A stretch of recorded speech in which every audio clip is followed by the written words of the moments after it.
No one has really discovered the benefits of Copaiba until now. Although it's been historically used, we now are truly starting to understand the science behind this, and I think the benefits of this oil are completely untapped.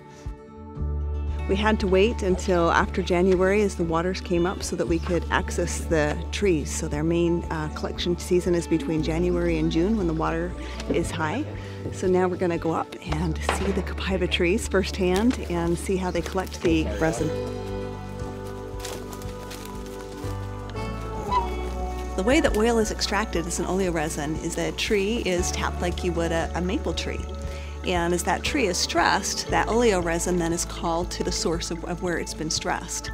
And then we're able to extract that oil, which will run year-round.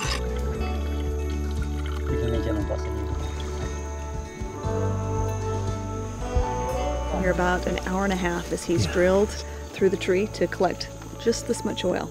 That helps you understand how much work goes into collecting this oil, and after this is distilled, it's about 50% yields. We'll get about half as much oil. And then he'll come back to this tree 6 months later and he'll be able to get about a liter worth of resin from this tree. Copaiba oil really has kind of hit the scientific community, like a shooting star. And we didn't really understand what was so neat about it until the research started coming in about beta-caryophyllene. So the way that we understand it, the phytocannabinoid, so the beta-caryophyllene in this case, comes in and interacts with a receptor on the cell surface. You think of your windows of your house, right? You're getting things that are interacting with your window, and it changes what you do inside your house. You don't actually come into contact with it, but it changes what you do. If you see rain on your window, you pick up an umbrella. You wear a different outfit that day. So it's that same kind of idea. We're having things that are interacting with the surface of the cell. They're changing things that are happening inside the cell. There's a cascade. There's this chain reaction of things that happens once that receptor gets activated. And other molecules inside the cell start to get excited, and they start to change, and they start to interact with other things. And eventually what happens is the DNA inside of our nucleus actually goes to work, and different genes are upregulated or downregulated. Other signaling molecules are either increased in amount or decreased in amount.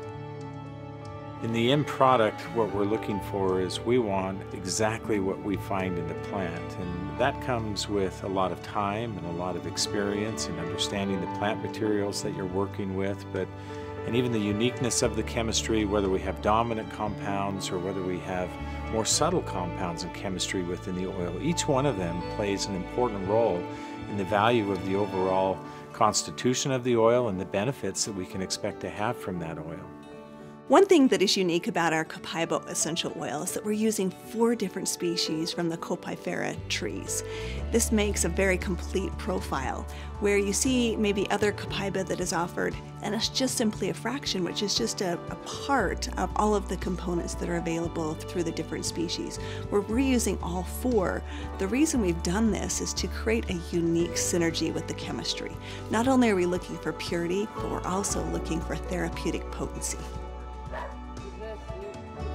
We love to see how it's sourced. We love to see how it's collected, how it's distilled, but the most important part is for us to connect with the people who are creating it for us.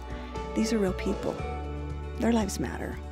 And for us to truly get to know them, to understand what their family's dealing with, to understand what their needs are, and to really come together as one is the most beautiful thing.